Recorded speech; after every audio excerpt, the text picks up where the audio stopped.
Hey, welcome back to my channel, Duct Tape Mechanic. In this video, I'm going to show you how to use the diagnostics mode and how to perform a factory reset on a GE profile top load washing machine. So if you find this video to be helpful, make sure you subscribe to my channel for more DIY and tinkering videos.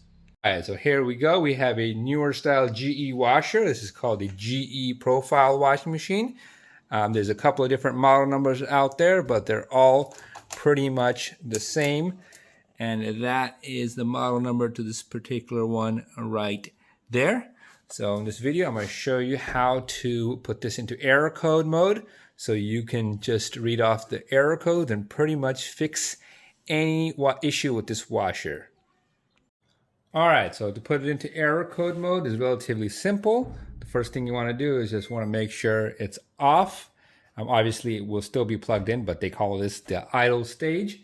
So with the machine off and still plugged in, go ahead and put your thumb on the play/pause button right here, and then turn this knob counterclockwise 7 times. So 1, 2, 3, 4, 5, 6, 7, and then let go, and you will be in error code mode when all of the lights start blinking. So as you can see, we're getting a flashing lights on all of the possible lights.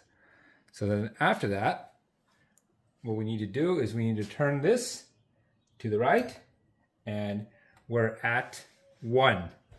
That 1 allows us to enter error code mode.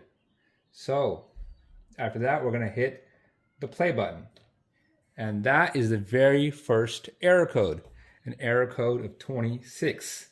Now, I will, at the end of this video, make a template or show you a template with which all of these numbers correspond to, what all of these error code numbers correspond to. So 26, what 26 corresponds to, or what the very next one corresponds to. So that will also have a troubleshooting guide next to it. So from there you can decide, or you can even do a Google search from there and figure out what's going on with your washer. All right, so it's very possible that your washing machine has multiple error codes. So the very first one, this one displayed was 26. So if yours has multiple, the way to check for multiple is to go ahead and hit the play button again. Do not turn this in any direction, because it'll take you out of the error code mode. So then you can just go like that, and after the 26 we have a 31, we have a 29, we have a 10, and then we have a 27. So this has got a lot of different error codes, and it makes sense because I was playing around and doing various things with this washing machine. So we're going to keep toggling through. We got 19, and let's see. And once you get to those 2 dashes right there, that signifies that you have went through all of the list of error codes and you've reached the end. So that means you've covered them all. All right, so once you've toggled through, you can just get out by pressing the power button there, and we're out of it.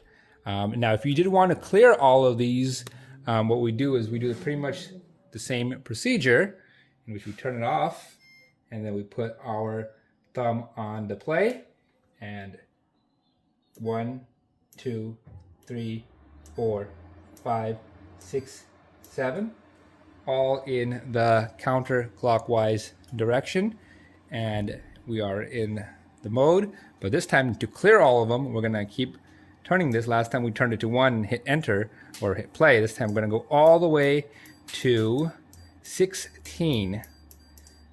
So I recommend doing this after you've actually made the physical change that needed to be made. So whether that's replace the drain pump or cleared out the drain pump, whatever, go to 16 and hit play. Once you do that, it'll clear out any sort of error codes that are locked up in the system. So then if it was to come back again, you know that it's a new code.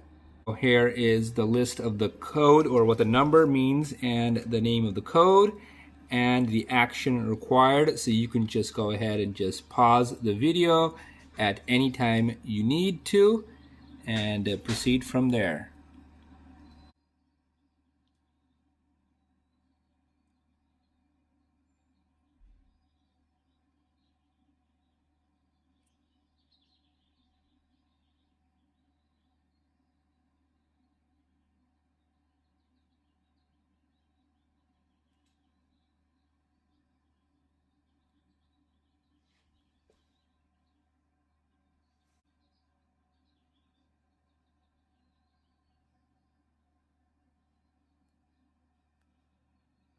Moving on to the second page of codes, we see that error code 26, which was the code that I was getting at the start.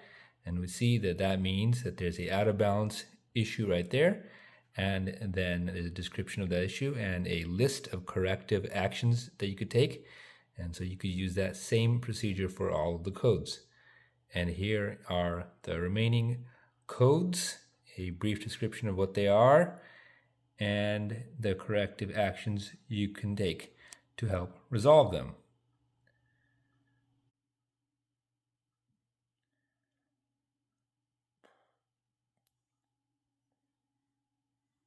All right, so that is it. So hopefully you found that video to be helpful, and if you did, make sure you hit the thumbs up sign.